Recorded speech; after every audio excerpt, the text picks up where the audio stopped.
Selamat pagi, Bapak Ibu Saudara sekalian. Selamat datang dalam acara Sarapan Sabda bersama saya, Pak Saparman.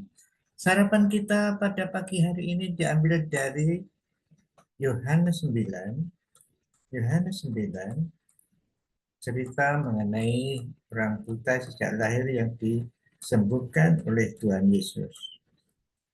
Ceritanya sampai di sini, yaitu sampai si orang orang Farisi itu bertanya kepada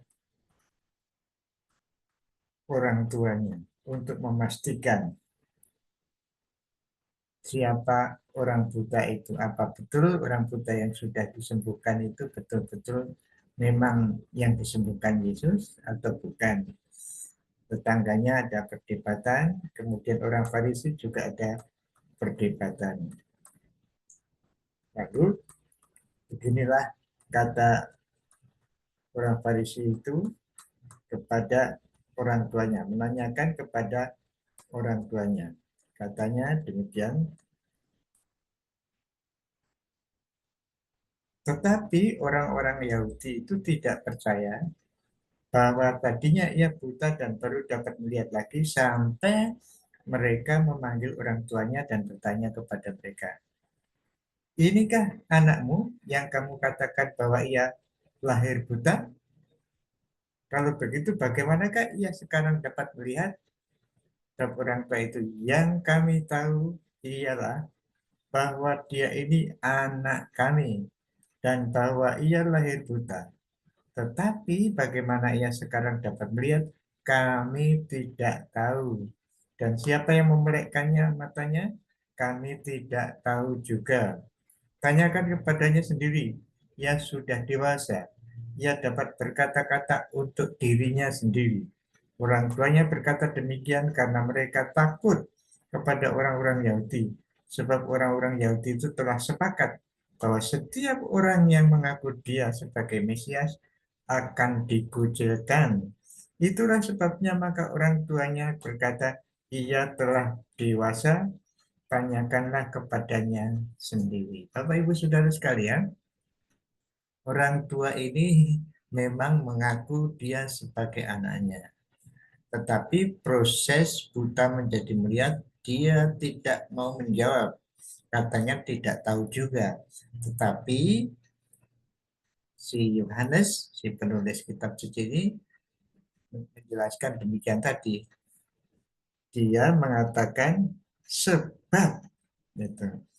Sebab itu kalau ada orang percaya kepada Mesias akan dikucilkan dari sinagoge atau tempat ibadah, dari persekutuan tempat ibadah orang Yahudi. Itulah sebabnya maka orang tuanya, ia telah dewasa, tanyakanlah kepadanya sendiri. Jadi orang tuanya takut kalau ada, sebetulnya yang dikucilkan itu adalah yang mengaku Yesus sebagai Mesias. Tapi orang tuanya rupa-rupanya masih ragu, percaya atau tidak, tapi kok takut. Lalu dia mengatakan tidak tahu. Berarti sebetulnya kalau kita lihat Yohanes menulis itulah sebabnya, itu berarti kemungkinan orang tuanya tahu yang menyembuhkan adalah Yesus dan Yesus Mesias, tapi mungkin masih dalam hati takut itu.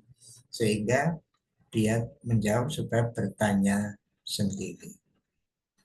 Nah, Bapak Ibu Saudara sekalian, inilah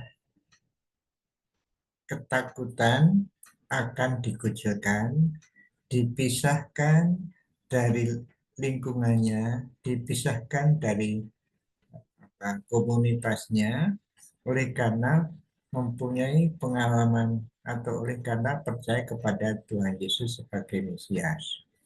Itu takut waktu itu orang Yahudi. Nah, Bapak Ibu Saudara sekalian, ketakutan ini mungkin juga ada orang-orang sekarang. Karena takut kepada lingkungan, takut kepada teman-teman, mungkin takut kepada suku, takut kepada budaya setempat yang sangat mengikat, sehingga tidak mau percaya kepada Yesus sebagai Tuhan dan Juru Selamat. Hal ini sangat disayangkan. Memang ada budaya yang sangat mengikat atau kelompok yang sangat mengikat sehingga untuk keluar dari kelompok itu kalau mempunyai keyakinan lain itu sayang. Artinya percaya kepada Yesus, tidak mau percaya kepada Yesus karena halangan kelompok, halangan etnis khusus, halangan budaya, halangan komunitas. Bisa-bisa sangat-sangat mungkin bisa menghalang-halangi orang percaya kepada Tuhan Yesus sebagai Tuhan dan Juru Selamat. Sebetulnya mungkin tidak akan menerima akibat yang ditakutkan kalau bisa menjawab dengan baik-baik. Tapi inilah orang tua dari si buta yang sudah dijelekkan oleh Yesus ini. Jadi Bapak Ibu Saudara sekalian, mari kita tidak usah malu dengan komunitas kita kalau kita sudah percaya kepada Yesus sebagai Tuhan dan Juru Selamat. Tidak usah malu, terbuka, tidak usah sembunyi-sembunyi, atau bahkan tidak mau percaya karena takut akibat dipisahkan dari lingkungan. Percaya kepada Yesus sebagai Tuhan lebih dari segalanya, karena menentukan masa depan hidup kita yang akan datang. Lingkungan bisa diperbaiki. Artinya mungkin pertama-tama mungkin menolak, tapi lama-kelamaan dengan pertolongan Tuhan Yesus kita bisa menjelaskan pelan-pelan, dan lingkungan atau komunitas atau etnis atau budaya akhirnya akan menerima jika kita bijaksana. Atau memang kalau ada yang harus dipisahkan, itu adalah risiko orang yang mengikut Tuhan Yesus.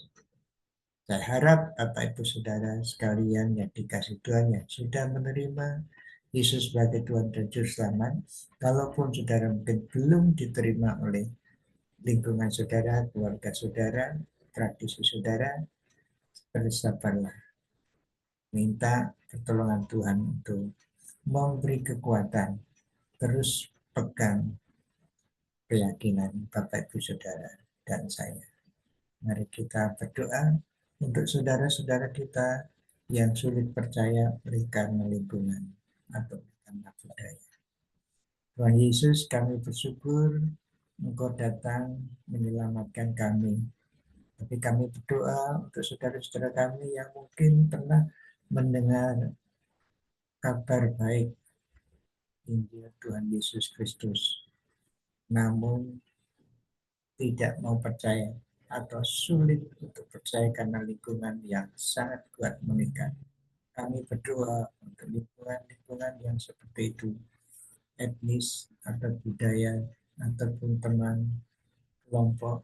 Tuhan, Tuhan memberi kekuatan kepada saudara kami untuk dan mau mengambil keputusan, mau menanggung risiko kalau sampai dikucilkan.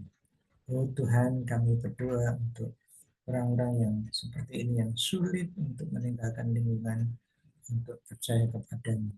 Tuhan buka hati mereka sehingga mereka dengan kekuatan yang dari Tuhan bisa memutuskan mengikut. Dan kami Tuhan berdoa untuk saudara-saudara kami yang di tempat-tempat seperti itu. Bukakan hati mereka dan juga Tuhan masyarakatnya, lingkungannya, kiranya Tuhan lunakkan karena Engkau berkuasa atas segalanya. Terima kasih Tuhan. Dan kami juga berdoa untuk para utusan Injil yang bersaksi, yang menginjili kepada kelompok-kelompok yang sulit ini. Kiranya Tuhan memberi kebijaksanaan bagaimana untuk mengucapkan, memberikan penjelasan yang dapat dimengerti dan dipahami. Terima kasih. Dalam nama Tuhan Yesus kami berdoa. Amin. Selamat berkarya Bapak Ibu Saudara sekalian. Tuhan Yesus memberkati.